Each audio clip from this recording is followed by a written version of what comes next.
সালিশি সভায় মোড়লের নির্দেশ, আদিবাসী তরুণকে 12 জন মিলে ধর্ষণের অভিযোগ বীরভূমের লাভপুরে। নির্যাতিতার দাবি, অন্য সম্প্রদায়ের একটি ছেলের সঙ্গে তার সম্পর্ক গড়ে ওঠে, তাতে আপত্তি জানান গ্রামবাসীরা।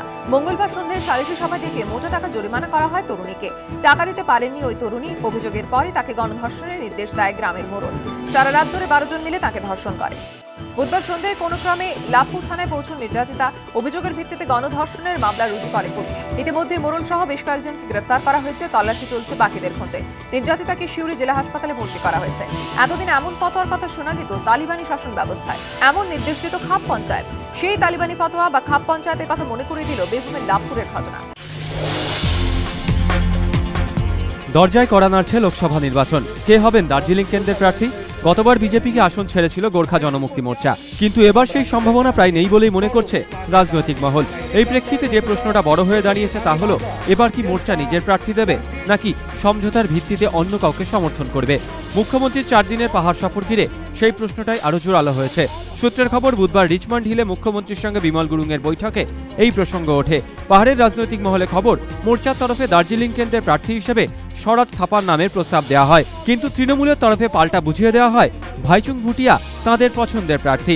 যদিও এ বিষয়ে কোনো চূড়ান্ত সিদ্ধান্ত হয়নি বলে সূত্রের খবর। প্রার্থী ঠিক করতে আগামী দিনে আলোচনার রাস্তা খুলে রেখেছে দুপক্ষই। শহরের দুই প্রান্তে উদ্ধার শিম্পাঞ্জি, মার্মোসেট আর বিরল প্রজাতির তক্ষক। গোপন সূত্রে খবর পেয়ে এগুলি উদ্ধার করে শুল্ক দপ্তরের আধিকারিক ও ওয়াইল্ড লাইফ ক্রাইম কন্ট্রোল ব্যুরোর গোয়েন্দারা। আফ্রিকা থেকে আনা কয়েকটি শিম্পাঞ্জি হংকং, বাংলাদেশ হয়ে কলকাতাকে ট্রানজিট রুট করে পাচার করা হচ্ছে দক্ষিণ ভারতে। এই খবর পেয়ে বুধবার বাগুইয়াটির একটি বাড়িতে অভিযান চালান শুল্ক দপ্তরের আধিকারিক ও ওয়াইল্ড লাইফ ক্রাইম কন্ট্রোল ব্যুরোর গোয়েন্দারা। উদ্ধার হয় 3টি বাচ্চা শিম্পাঞ্জি। ধৃত বাড়ির মালিক। বাচ্চাগুলি অসুস্থ থাকায় পাঠানো হয়েছে আলিপুর চিড়িয়াখানায়। একই সঙ্গে উদ্ধার হয়েছে 5টি মার্মোসেটও। গোয়েন্দাদের দাবি, 6টি বাচ্চা শিম্পাঞ্জি থাকলেও 3টি ইতিমধ্যেই পাচার করে দেওয়া হয়েছে। এক একটি শিম্পাঞ্জির দাম 3 লক্ষ টাকা। মার্মোসেটগুলি 1 থেকে 1.5 লক্ষ টাকায় বিক্রির পরিকল্পনা নেওয়া হয়েছিল। অন্যদিকে লেক গার্ডেন্স এলাকার একটি বাড়ি থেকে উদ্ধার করা হয় বিরাল প্রজাতির তক্ষক।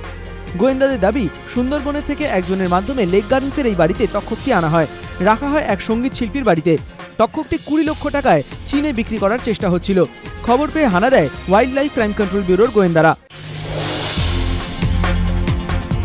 ক্রিজের দু প্রান্তে দুজন, একজনের হাতে বল, সেই বলেই কখনো বিষাক্ত দুসরার ছোবল। অন্যদিকে ব্যাট হাতে আরেক মহারথী, সেই ব্যাট থেকে কখনো দৃষ্টিনন্দন স্কোয়ার কাট, কখনো দুরন্ত অফ ড্রাইভ। তবে প্রতিদ্বন্দ্বিতার সেই ছবিটা পাল্টে যেতে চলেছে এবার। মাঝের এককালে দুই যুযুধান প্রতিপক্ষ হাত মেলাতে চলেছেন এইবার। মুথাই মুরলীধরন এবং সৌরভ গঙ্গোপাধ্যায়। মুরলীধরনকে বাংলার বোলিং কোচ করার ঘোষণা করা হয়েছে ইতিমধ্যেই। এবার নতুন চমক, বাংলার ব্যাটিং কোচ হতে চলেছেন সৌরভ গঙ্গোপাধ্যায়।